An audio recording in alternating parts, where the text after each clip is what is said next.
जंगल के बीचों बीच रानो चिड़िया का एक अनोखा घर था। यह घर ना लकड़ी का था ना मिट्टी का, बल्कि यह खास तरह के बड़े बड़े मजबूत टमाटरों से बना था। रानो और उसके परिवार ने सालों की मेहनत से टमाटर की खेती करके यह सुंदर लाल घर बनाया था। यह उनका घर भी था और मुश्किल समय के लिए भोजन का भंडार भी। मम्मा, हमारा घर कितना अच्छा है। इसकी दीवारों से मीठी मीठी खुशबू आती है।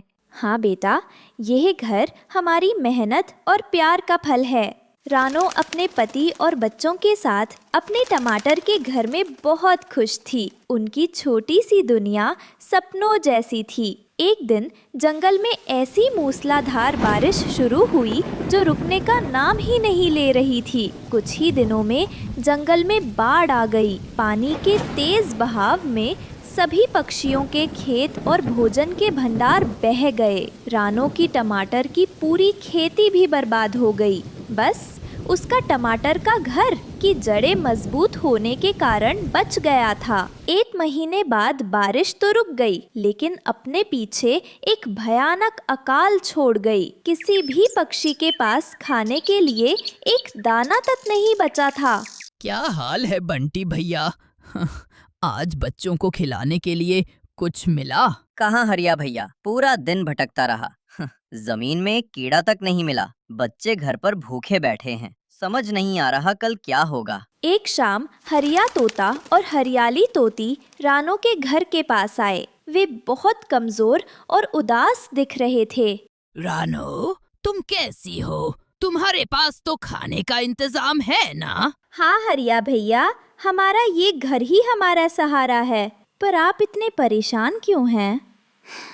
क्या बताए रानो, हमारे बच्चे 2 दिन से भूखे हैं। जंगल में कहीं भी खाने को कुछ नहीं है। रानो का दिल अपने दोस्तों की हालत देखकर दुखी हो जाता है। कालू कौवे के घोंसले में उसके बच्चे भूख से बिलख बिलख कर रो रहे थे। गोरी कौवी उन्हें बहलाने की कोशिश कर रही थी, पर उसकी आंखों में भी आंसू थे।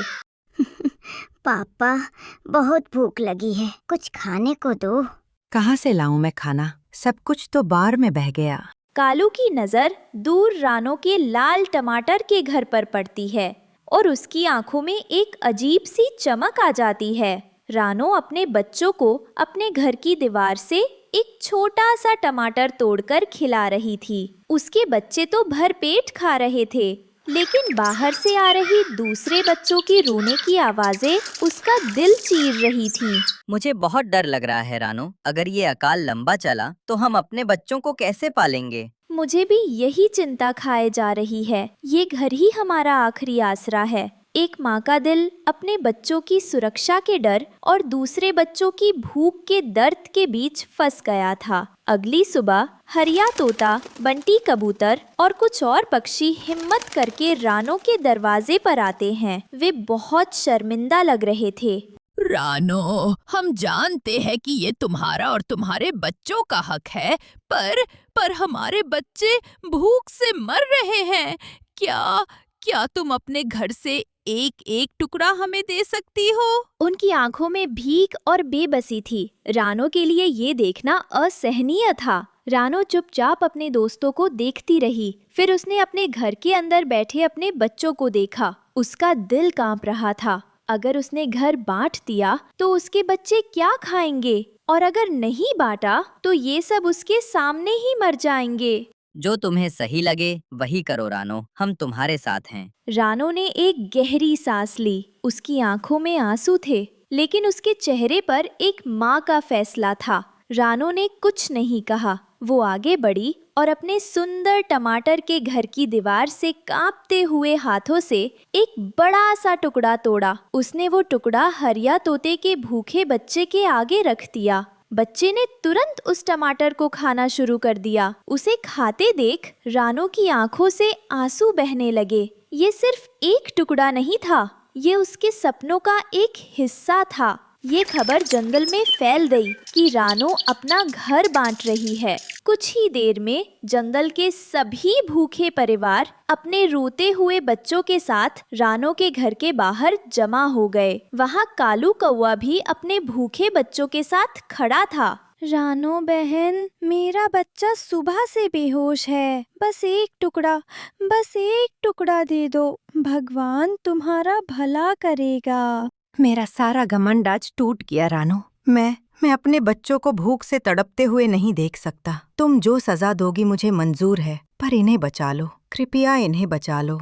सब लोग शांत हो जाओ। रानो पहले ही हम पर बहुत बड़ा एहसान कर रही है। हमें सब्र से काम लेना चाहिए। वो किसी को मना नहीं करेगी। इतने सारे भूखे बच्चों को एक साथ देखकर रानो समझ गई कि एक एक टुकड़े से काम नहीं चलेगा। उसने अपने घर के दरवाजे पूरी तरह खोल दिए और एक ऐसी बात कही जिसे सुनकर पूरा जंगल रो पड़ा। ये घर अब सिर्फ मेरा नहीं, पूरे जंगल के बच्चों का है।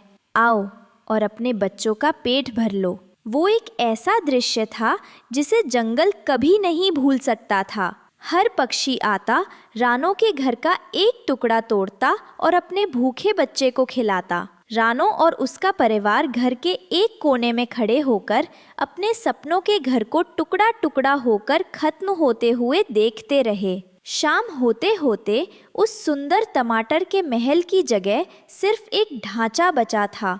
अगली सुबह जंगल के सभी बच्चों का पेट भरा हुआ था, लेकिन रानो और उसका परिवार अब बेघर थे।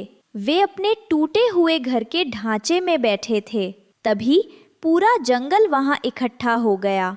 उनकी आंखों में शर्म और धन्यवाद के आंसू थे। कालू कौआ सबसे आगे आया और रानो के पैरों में गिर गया। हमें माफ कर दो रानो, हम सब स्वार्थी हो गए थे। तुमने अपने बच्चों का मुंह देखने से पहले हमारे बच्चों का पेट भरा। तुमसे बड़ी माँ कोई नहीं है। उस दिन पूरे जंगल ने मिलकर कसम खाई कि वे रानो के लिए उससे भी सुंदर घर बनाएंगे। रानो ने अपना घर खो दिया था, लेकिन उसने पूरे जंगल का दिल जीत लिया था। एक सुंदर से हरे भरे खेत के बीच एक छोटे से मटर के खेत में रानो चिड़िया अपने 2 बच्चों गुड़िया और कुकू के साथ रहती थी। उनका प्यारा मटर का घर मटर के दानों से बना था। हर सुबह रानो चिड़िया अपने बच्चों को खेत की देखभाल करना सिखाती। देखो मेरे प्यारे बच्चों, ये छोटा सा खेत हमारा संसार है। ये मटर की बेलें सिर्फ हरी पत्तियां नहीं है, बल्कि हमारी मेहनत और उम्मीदें भी हैं। अगर हम प्यार से इनकी देखभाल करेंगे तो ये हमें मीठे मीठे दाने देंगे, और जब हम उन दानों को अपने दोस्तों के साथ बांटेंगे तभी हमें असली खुशी मिलेगी मेरे बच्चों। ये सब सुनकर गुड़िया चिड़िया और कुकू चिड़ी की आंखें चमक उठती हैं। वो बहुत ही भोलेपन से अपनी माँ से पूछते हैं, मम्मा, ये मटर के खेत जब बड़े हो जाएंगे और जब हमें इनमें से मटर तोड़नी होगी तो क्या हम इन मटर के दानों को अपने दोस्तों के साथ भी बांट सकते हैं? हाँ मेरे बच्चों, आखिर हम इतनी सारी मटर अकेले थोड़ी ना खा पाएंगे, इसलिए हम अपने दोस्तों के साथ भी बांट सकते हैं।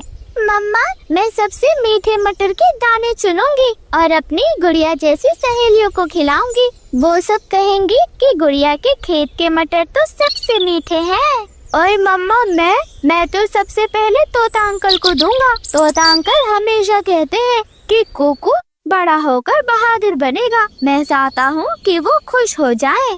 वाह मेरे बच्चों, यही तो मैंने तुम दोनों को सिखाया है। खुशियाँ सिर्फ अपने लिए नहीं बल्कि दूसरों के लिए भी होना चाहिए।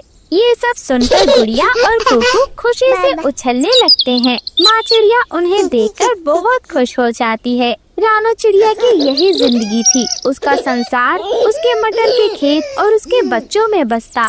ऐसे ही एक सुबह रानो चिड़िया ने अपने बच्चों के साथ काम शुरू किया। मिट्टी को कुरेदा, बीज बोए और आसमान की ओर देखा। धरती माँ, आप अपने आंचल में इन बीजों को संभाल लेना और आसमान भैया अपनी ठंडी बूंदें भेज देना। हर छोटा दाना खुशियों की मिठास लेकर लौटेगा। ऐसे ही दिन बीतते गए, लेकिन बारिश ही नहीं हुई। खेत की मिट्टी सूखने लगी, मटर के पौधे मुरझाने लगे। रानो चिड़िया को चिंता होने लगी। मम्मा, मटर क्यों नहीं उग रहे? क्या हमारी मेहनत बेकार चली जाएगी मम्मा जी? मम्मा, क्या बादल हमसे नाराज हो गया है? क्या उन्होंने हमें भुला दिया है? अगर बारिश नहीं हुई तो हमारा मटर का घर तो टूट जाएगा मम्मा। रानो चिड़िया बहुत परेशान थी, लेकिन वो अपने बच्चों को समझाते हुए कहती है, नहीं मेरे बच्चों, मेहनत कभी बेकार नहीं जाती, लेकिन शायद इस बार हम खुद जाकर बादलों से बात करेंगे। अगर दिल सच्चा हो तो आसमान भी सुन लेता है। और फिर रानो चिड़िया ने अपने दोनों बच्चों को पेड़ की छांव में बैठाया और आसमान की ओर उड़ चली। बहुत ऊपर जाकर एक गोल मटोल सफेद बादल दिखा, बबलू बादल। रानो चिड़िया उड़ते उड़ते थक चुकी थी। कृपया मेरी गुहार सुनो, मैं रानो हूँ, वही जो छोटे से मटर के खेत में रहती है। अरे रानो, तुम यहाँ इतनी ऊंचाई पर? बताओ बहना, इतनी दूर उड़कर क्यों आई हो? भैया, मेरे बच्चों ने अपनी नन्ही नन्ही चोंच और नन्हे नन्हे परों से बीज बोए हैं। दिन रात मेहनत की है, लेकिन बारिश ही नहीं हो रही। मिट्टी सूख गई है, उनके छोटे छोटे दिल टूट रहे हैं। बादल भैया, क्या तुम थोड़ी बारिश कर सकते हो ताकि उनकी मेहनत रंग ले आए? रानो, तुमने मुझे अपनी मासूमियत से जीत लिया। बच्चों का प्यार और माँ की मेहनत देखकर मेरा दिल पिघल गया। मैं अभी तुम्हारे खेत में बरसता हूँ। और फिर बादल रानो चिड़िया के साथ उसके खेतों की ओर चल दिया और फिर झूम झूम कर बरसा। खेत भीग गया, मिट्टी खुशबू से भर उठी। बच्चे खुशी से नाचने लगे। मम्मा मम्मा देखो, बारिश आ गई। अब तो मटर उगेंगे, बहुत मजा आएगा, खेत हरे भरे हो जाएंगे। बबलू अंकल तो सबसे अच्छे हैं। बबलू बादल अंकल, हम आपका एहसान कभी नहीं भूलेंगे। और ऐसे ही रानो चिड़िया का खेत बिल्कुल हरा भरा हो गया। मटर की फलियां लटक गईं। रानो का घर फिर से खुशहाल हो गया। मटर के बीज, बच्चों की मुस्कान, खुशियाँ बांटे, यही है पहचान। वहीं दूसरी ओर नदी के उस पार एक जंगल था, जहाँ कालू कौवा और भुल्ला चील रहते थे। उनका साथी भूरा कौवा था। वो तीनों डाकू थे। कई महीनों से उनके जंगल में बारिश नहीं हुई थी। पेड़ भी सूखे पड़े थे। भूख से सब बेहाल हो रहे थे। अरे कालू भाई, अब तो भूख से जान निकल रही है। हमने हर जगह ढूंढा, लेकिन एक दाना भी नहीं मिला। अगर ऐसे ही रहा तो हम सब जल्द ही खत्म हो जाएंगे। अरे नहीं नहीं, हम खत्म नहीं होंगे। हमें कुछ करना होगा। हम जंगल के सबसे चालाक पक्षी हैं, और अगर हमें अपने लिए खाना चाहिए तो हमें रास्ता निकालना पड़ेगा। अरे अरे, मेरी बात गौर से सुनो। मैंने देखा है नदी पार, वहाँ एक छोटी सी चिड़िया का खेत है। वहाँ तो मटर की बहार लगी है, हर बेल पर फलियां लटक रही है। क्या सच में? तो फिर देर किस बात की, आज रात ही वहाँ चलेंगे। हाँ, लेकिन याद रखना, हम चुपचाप जाएंगे। रानो को भी पता नहीं चलेगा। मेहनत उसकी होगी और मजा हमें मिलेगा। ऐसे ही रात का गहरा अंधेरा हो जाता है। तीनों चुपचाप खेत की ओर बढ़ते हैं, लेकिन रानो चिड़िया सतर्क थी। उसे अजीब सी सरसराहट सुनाई देती है। गुड़िया बेटी, कोको बेटे, मुझे कुछ अजीब लग रहा है। तुम दोनों घर के अंदर ही रहना, मम्मा बाहर जाकर देखती है। और फिर रानो चिड़िया घोंसले से बाहर आ जाती है। कौन है वहाँ? कौन है जो मेरे खेतों के पास चुपचाप घूम रहा है? कौन है मेरे खेतों के पास चुपचाप घूमने वाला? रानो बहन, हम हैं। हम भूखे हैं रानो। तुम्हारे खेत में बहुत मटर हैं, हमें भी खाने का हक है। रानो बहन, हमें माफ करो, हम सचमुच परेशान हैं। कई दिनों से एक दाना नहीं मिला। पेट की भूख हमें यहाँ खींच लाई है। भाइयों, मेहनत मैंने की है और चोरी करना तो सही नहीं। अगर तुम प्यार से मांगते तो भी मैं मना नहीं करती, लेकिन चोरी करके खाना ये तो ठीक नहीं है ना। और फिर रानो चिड़िया अपने मटर के खेत से कुछ मटर तोड़ती है और उनको दे देती है। रानो बहन, तुमने हमारा दिल जीत लिया। हम मानते हैं, चोरी करने से पेट तो भर सकता है, लेकिन आत्मा खाली रह जाती है। अगली बार हम भी मेहनत करेंगे और दाना नहीं चुराएंगे। अगर कुछ नहीं हुआ तो मांग कर खाएंगे। उस दिन रानो और नदी पार के पक्षियों में दोस्ती गहरी हो गई। जब भी मटर उगते, रानो चिड़िया सबको बुलाती, और जब जंगल में फल लगते, कालू कौवा, भुल्ला चील और भूरा कौवा वो रानो चिड़िया और उसके बच्चों को दावत पर बुलाता और मीठे मीठे फल खिलाता। मम्मा, ये मटर का घर सिर्फ हमारा नहीं बल्कि हम सबका है। हम सब दोस्त है ना? मम्मा, दोस्ती ही सबसे बड़ी दौलत है। हाँ मेरे बच्चों, और इस तरह रानो चिड़िया का मटर का घर प्यार, समझदारी और दोस्ती का प्रतीक बन गया। इस कहानी से हमें सीख मिलती है, मेहनत, सच्चे दिल की दुआ और बांटने की भावना से ही सच्ची खुशियाँ मिलती हैं। जब हम सहयोग करते हैं तो हर घर मटर का घर बन जाता है, प्यार और दोस्ती से भरा। आप सभी का धन्यवाद। जंगल में सुबह सुबह का समय था।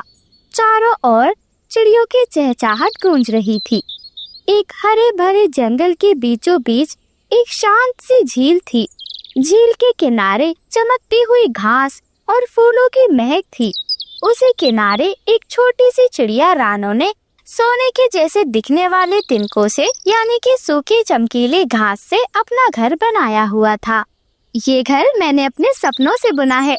हर तिनका मैंने सूरज की रोशनी में चुना है। हर मोड़ पर इसे अपने पंखों से सजाया है। ये छोटा है लेकिन इसमें मेरी पूरी दुनिया बसती है। अब इसी घर में मेरे बच्चे जन्म लेंगे। यही उनका बचपन खिलेगा। हाँ हाँ रानो बहन, क्यों नहीं, बिल्कुल, तुमने बिल्कुल सही सोचा। बहुत सुंदर घर है तुम्हारा। जंगल के सभी पक्षी तुम्हारे घर की तारीफ करते हैं। हरियाली भी कह रही थी कि देखो देखो, रानो चिड़िया ने तो कमाल कर दिया। बिल्कुल ऐसा घर बनाया है जैसे सोने से बना हो। धूप में तुम्हारा घर ऐसे चमकता है जैसे धूप में कोई सोना चमक रहा हो। गौरी बहन, मैंने ये घर बहुत मेहनत से बनाया है। इस घर को मैंने अपने बच्चों के लिए बनाया है। जब मेरे बच्चे अंडे से बाहर आएंगे तो ये घर देखकर वो बहुत खुश होंगे। और देखें, मैंने अपने घर के पास कितने अच्छे फूल सजाए हैं ताकि मेरे बच्चे आराम से यहाँ खेल सकें। ना उन्हें खाने की चिंता हो, ना पानी पीने का डर। देखें, नदी भी पास में ही है। हाँ हाँ रानो बहन, मैं तो कहती हूँ तुम्हारे घर के पास मैं भी अपना घर बना लूंगी। कहूँगी कालू जी से, मैं भी तो अंडे देने वाली हूँ। आखिरकार हम दोनों सहेलियाँ जो हैं। हाँ हाँ गौरी बहन, क्यों नहीं, जरूर आप घर बना लें यहाँ।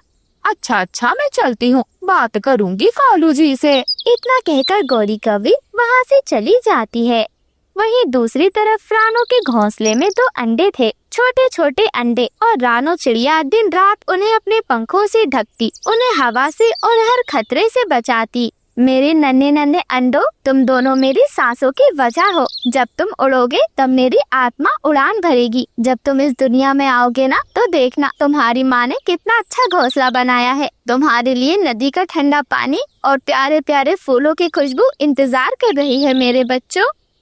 वहीं दूसरी तरफ एक पेड़ पर बैठी थी एक शिकारी चील। उसकी पैनी आंखें रानो के सोने जैसे दिखने वाले घर पर टिकी थी। वहीं झाड़ियों में एक लोमड़ी भी छिपी हुई थी। वो बहुत चालाक और धैर्यवान थी। सोने का घर और उसमें 2 मुलायम अंडे, एक झपटा और मेरा पेट भर जाएगा।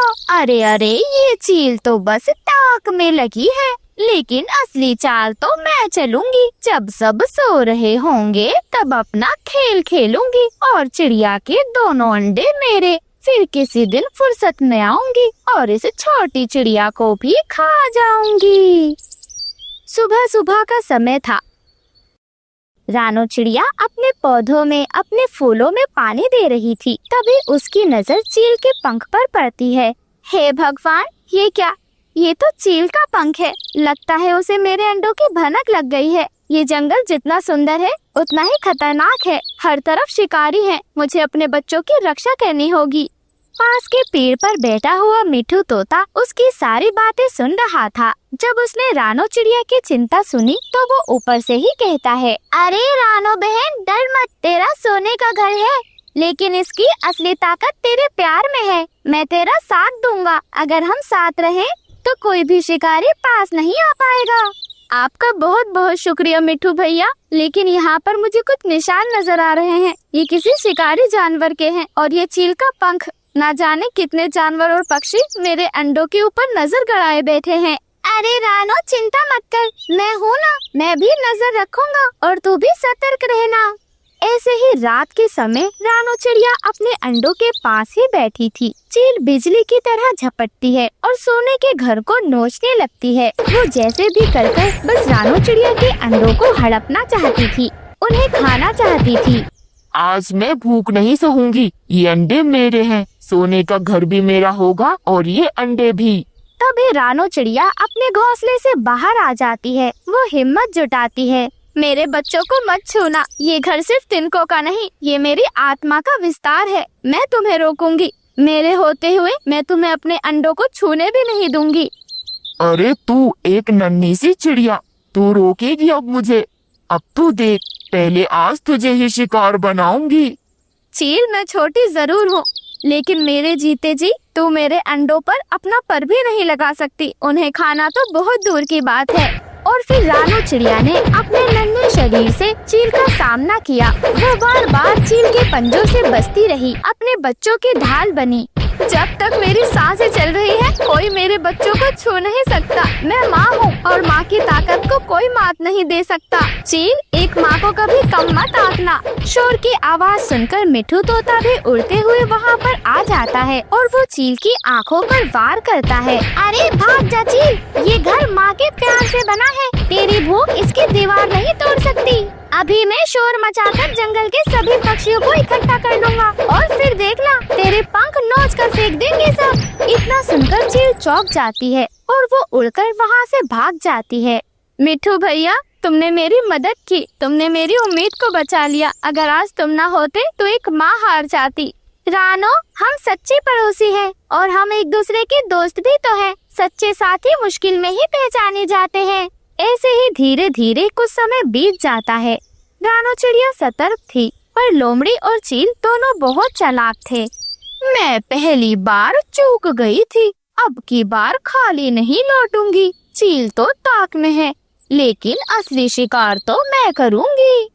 उसी बीच चील फिर आती है और रानो चिड़िया के घोंसले पर हमला करने की कोशिश करती है, लेकिन मिठू तोता और रानो चिड़िया दोनों मिलकर उसे भगा देते हैं। मिठू भैया, कब तक ये डर बना रहेगा? हर दिन एक नई परीक्षा है। रानो, जब तक तू डरी नहीं, कोई तुझे हरा नहीं सकता।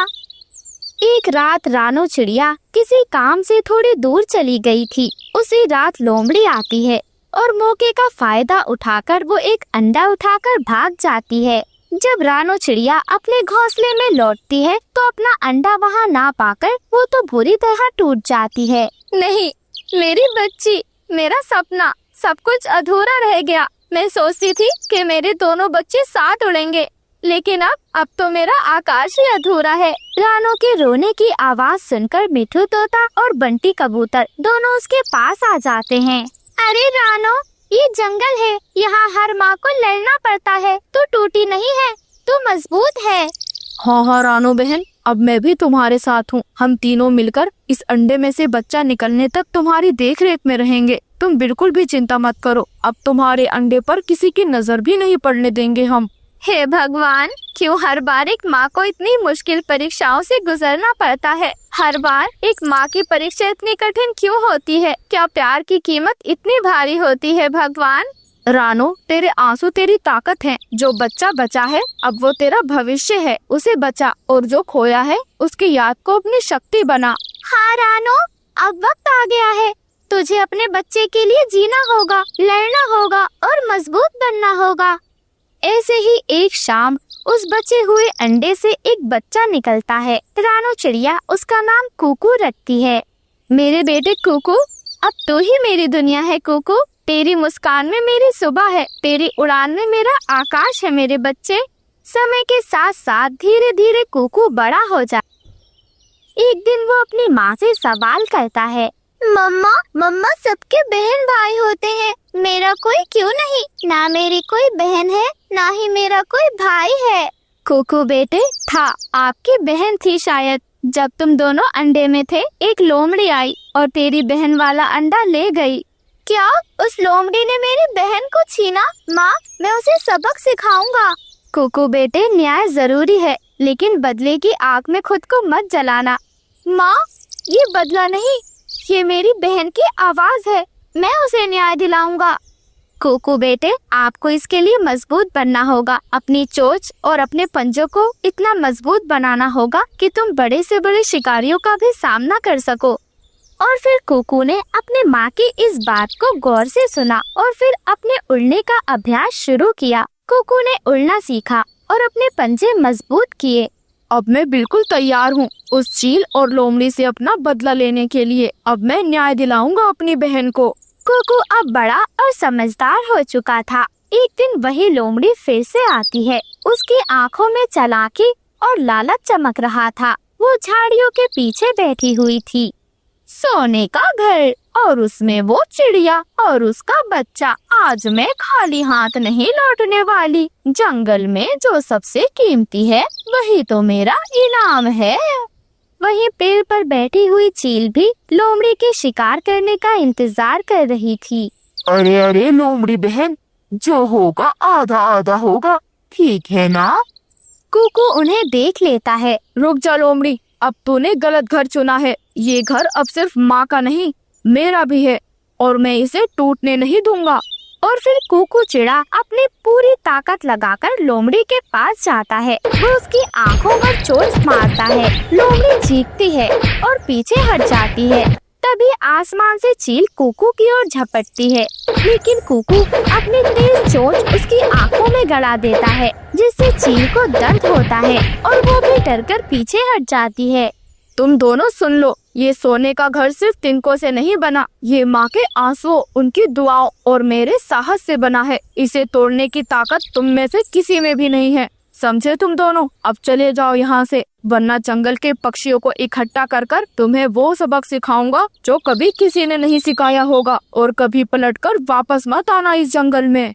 तभी रानो चिड़िया भी उड़ती हुई आती है और कुकू के पास आ जाती है। उसकी आंखों में डर नहीं था, बल्कि इस बार रानो चिड़िया की आंखों में गर्व था।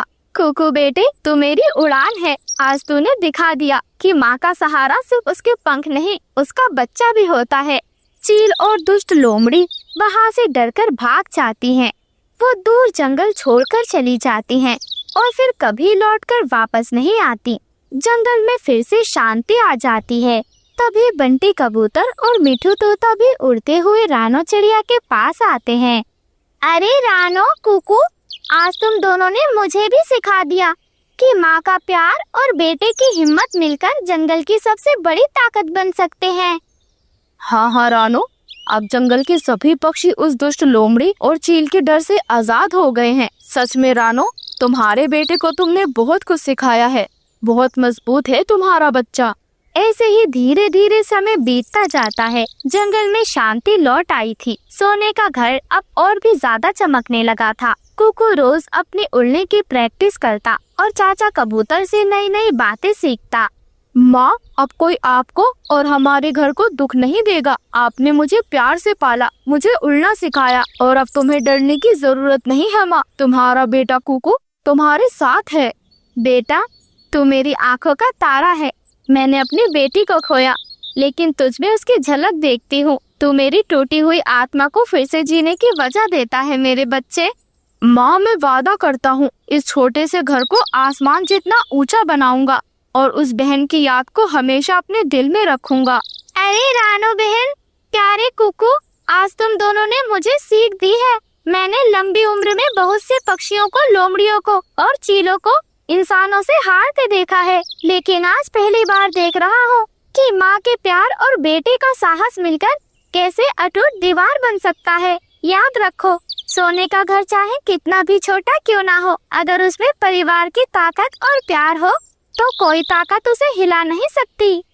हाँ कबूतर भैया, माँ का घर छोटा हो सकता है, लेकिन मेरे लिए दौलत, ताकत या बड़ा घर मायने नहीं रखते। मायने रखता है तो वो है मेरा बेटा कुकू, मेरी संतान की मुस्कान और वो दोस्त जो मुश्किल वक्त में मेरे साथ खड़े रहे। मम्मा, मैं वादा करता हूँ कि अब कोई हमारी दुनिया को अधूरा नहीं करेगा। हम हमेशा साथ रहेंगे और इस जंगल को और ज्यादा खूबसूरत बनाएंगे। और ऐसे ही रानो चिड़िया अपने बेटे कुकू और अपने दोस्तों के साथ खुशी खुशी अपने सोने के घर में रहने लगती है। उसका घर सूरज की रोशनी में खूब चमकता। सभी पक्षी उसके घर के पास आते, फूलों के पास बैठकर घंटों घंटों बातें करते। ये कहानी हमें सिखाती है कि अन्याय और बुराई चाहे कितनी भी चालाक क्यों ना हो, माँ के संस्कार और बेटे की हिम्मत से हमेशा हारती हैं। सोने का घर तिनकों से नहीं, प्यार और एकता से बनता है।